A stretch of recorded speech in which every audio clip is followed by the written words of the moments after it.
बेटी मत भागो, एक सच्चाई जो हर लड़की को जाननी चाहिए। इस कहानी को देखने के बाद शायद कोई भी लड़की बिना सोचे समझे भागने की गलती ना करे। ये सिर्फ एक कहानी नहीं बल्कि एक चेतावनी है, एक सच्चाई जो हर लड़की को याद रखनी चाहिए।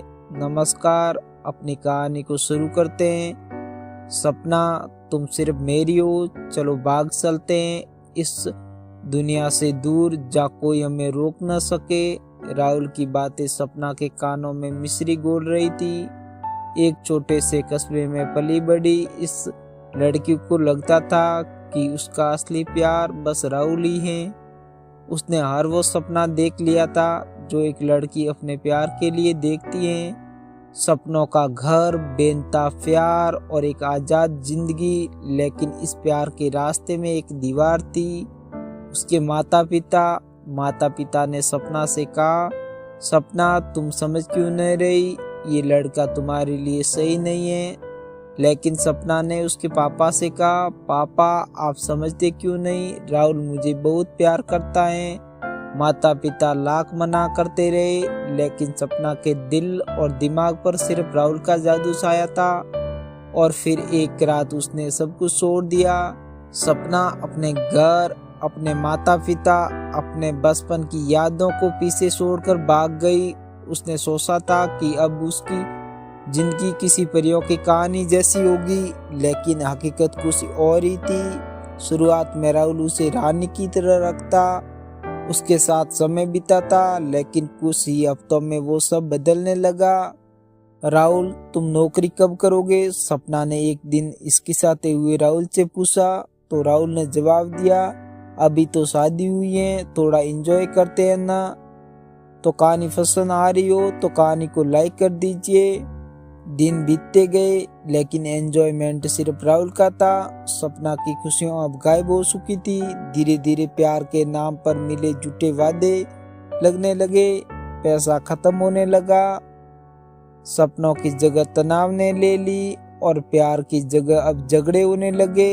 एक दिन जब सपना ने मायके वापस जाने की बात की तो राहुल का चेहरा गुस्से से लाल हो गया। राहुल ने कहा, अब वहां जाकर क्या करोगी, तुम्हारे लिए वो दरवाजे हमेशा के लिए बंद हो चुके हैं। अब सपना के पास कोई और रास्ता नहीं था।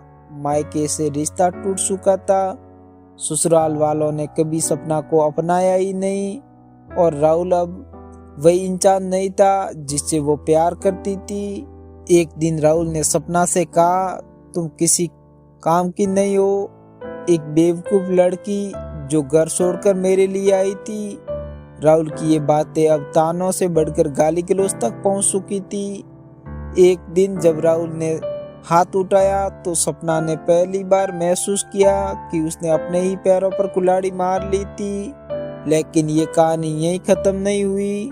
सपना ने ठान लिया अब वह कमजोर नहीं बनेगी। उसने अपने हालात से लड़ते का फैसला किया, किसी तरह एक छोटे से काम पर लग गई।